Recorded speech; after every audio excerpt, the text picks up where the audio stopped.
Hi guys, it's me, Mr. Bertoch, your extremely handsome, wonderful, kind, thoughtful, cheerful, and everything else that's great in the universe science teacher. And in this video, we are going to be talking about building proteins through a process called translation.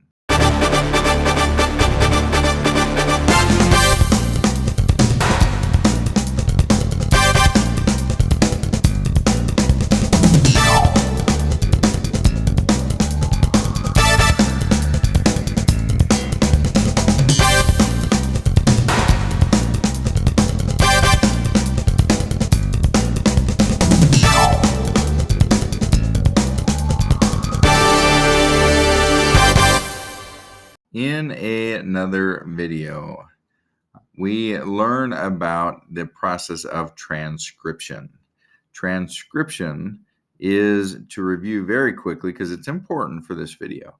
But if you want to learn more and really understand it, you need to watch the other video. But transcription is the process where DNA is unraveled temporarily, little segments of it, one gene at a time, so that a little enzyme can go in and make a copy of that section, that gene, and that copy is called messenger RNA. The DNA cannot leave the nucleus of a cell, because if it does, it'll be damaged. It needs to stay in the nucleus in its comfy little spot where it is safe. And so instead of leaving the nucleus, the messenger RNA is created in the nucleus, and then the messenger RNA can leave. Messenger RNA is a duplicate copy of the DNA, except that you will recall, if you watch that video, that RNA doesn't use thymine. It uses uracil instead of thymine. But other than that, it's a duplicate copy. Okay, and since uracil replaces thymine, it's a duplicate copy anyway. So that little messenger RNA represents a gene. The entire gene is encoded in that messenger RNA, and it travels out of the nucleus. And what does it do from that point on? How does the RNA tell the cell or tell your body how to grow and what to do? Because, that is what DNA does. It controls how your body grows. Well, how? How does that gene exactly work and make your body function? So that's your goal. That's what you want to understand by the end of this video. I will say that it's absolutely fascinating. Okay, it's really, really cool. So the answer to the question is that the RNA programs and makes what is called a protein. And you've heard that word before, but you probably didn't know what a protein was. Protein's a word we use all the time when we talk about food. Like, for example, probably the meat has a lot of protein in it, or peanuts have a lot of protein. Well, what is protein? Okay, proteins, an individual protein is a machine. It's a little robot. It's a little tractor in your body that is doing work, and it's got a certain shape, and it has moving physical parts, okay, just like an actual robot or tractor. And it's programmed by the RNA, the messenger RNA, to do a certain job. Well, how does that happen? How do I get a protein? How does a protein build from the messenger RNA? So again, remember, the DNA is where the code is, the genes. They are unraveled briefly through the process of transcription. You can watch a video on that, where a messenger RNA is created. That messenger RNA, which has all of the code for the gene, leaves the nucleus. It goes out and it floats around in the cytoplasm, the jelly of the cell. Now, in the cytoplasm, there are a million or so little tiny organelles that are called ribosomes. And some of them are floating freely, and some of them are stuck to the endoplasmic reticulum. Doesn't really matter where they are. But the messenger RNA, as it floats through the cytoplasm, eventually it bumps into a ribosome. And ribosomes, their job is to build proteins. Okay, so what happens is that the messenger RNA is fed through the middle of the ribosome. It's a long strand, and you can imagine that strand going through piece by piece, bit by bit. And as it slides through the ribosome, the code in that messenger RNA is read by the ribosome. It's read in sets of 3 bases.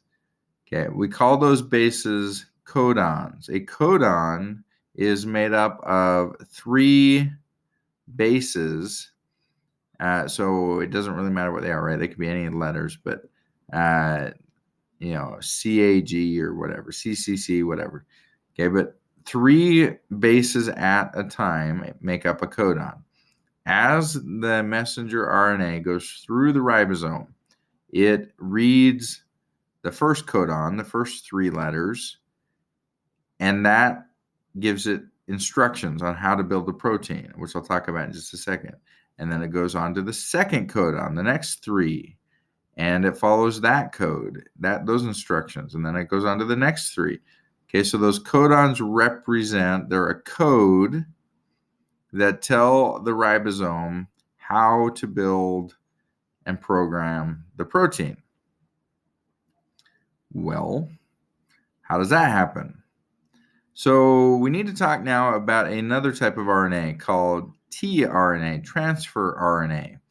And transfer RNA look like kind of like a stamp, and they kind of work like a stamp too. As far as scientists have been able to determine, there are probably 31 different types of tRNA, different flavors of tRNA, and they correspond to 20 different amino acids. Okay, I'm getting into a lot of terms now, which is maybe a little bit confusing, but I'll explain, so just bear with me. Okay, but 31 tRNAs represent 20 different amino acids, so some of them double up. Some of them are used for the same amino acid. Okay, each one of these stamps, each one of these tRNA stamps have on the bottom of them an anticodon, and that anticodon matches the codon in the RNA. So if, for example, the codon in the RNA is AUG, then what is the anticodon that would stick to it have to be? It's going to be the opposite. Remember, the opposite of A, adenine, is, in the case of RNA, it's U. In the case of DNA, it's T, thymine, but we don't have thymine here, so it's U. Okay. The opposite of U is A, and the opposite of G is C. So the anticodon for AUG is going to be UAC. So that anticodon will stick to the codon in the RNA. That's the bottom of the tRNA. At the top of the tRNA, or the stamp, there is an amino acid. We haven't talked about amino acids yet. Amino acids are the building blocks of proteins. And they come in, there are 20 of them, and they come in all kinds of shapes and sizes. They have different moving parts, they fold differently, they do different jobs. So depending on what that protein that we are building is going to do, it might need a joint, it might need some sort of this kind of moving part or that kind of moving part, or the ability to fold a certain way. So all of the proteins are made up of 20 different types of blocks called amino acids.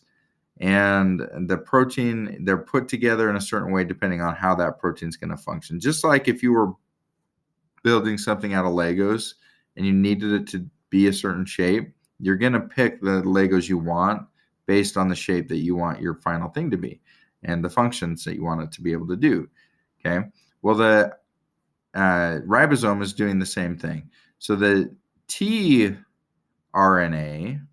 with the anticodon on the bottom sticks down and snaps temporarily to the messenger RNA.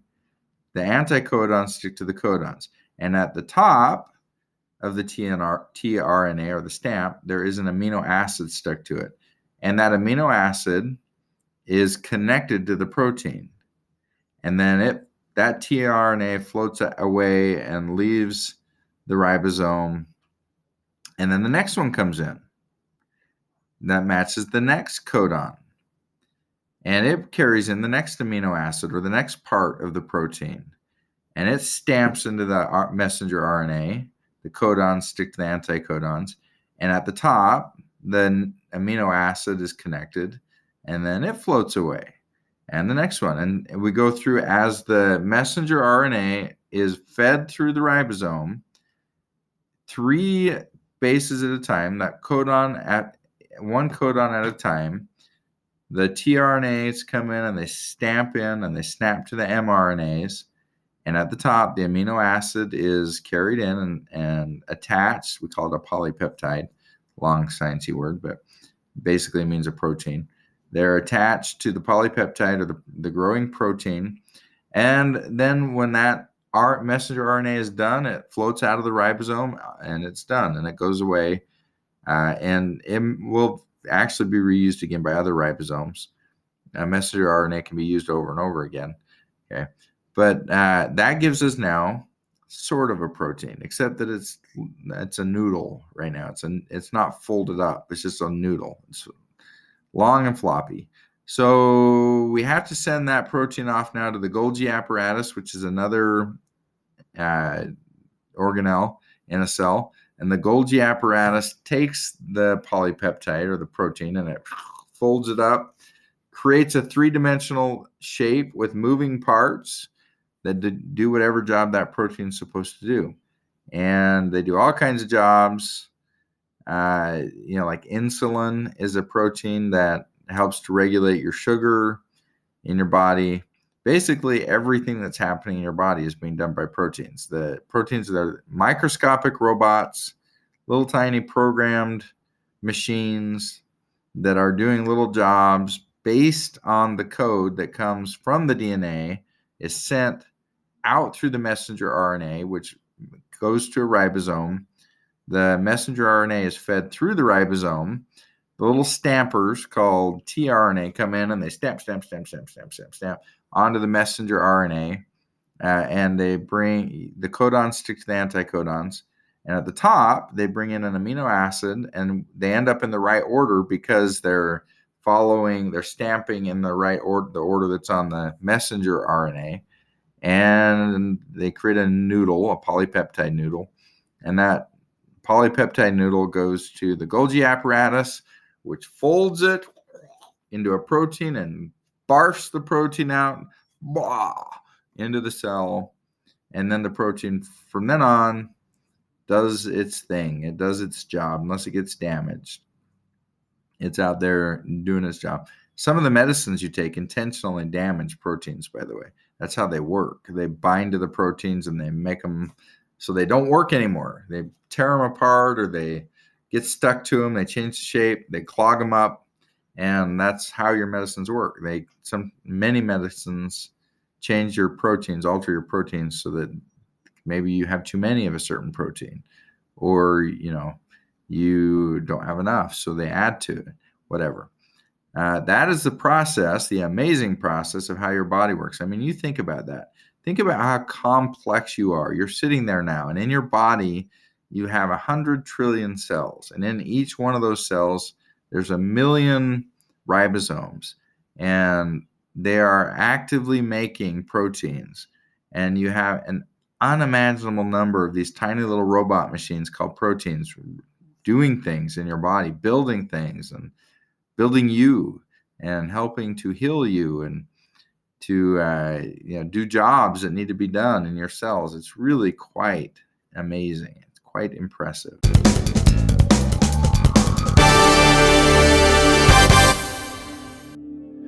Hi guys, thanks for watching my video. These rambling science videos where I go unscripted and just kind of barf up all the science knowledge out of my head are part of a series that go along with an online class that I teach, which you can sign up for if you go to handsomescienceteacher.com. I also have a whole bunch of free resources for homeschoolers. I have hundreds of articles on every topic that covers your entire science curriculum from 5th through 8th grade. I have online games and quizzes, all curated and written by this handsome guy, a science teacher with, well, three degrees, but 2 of them are in science.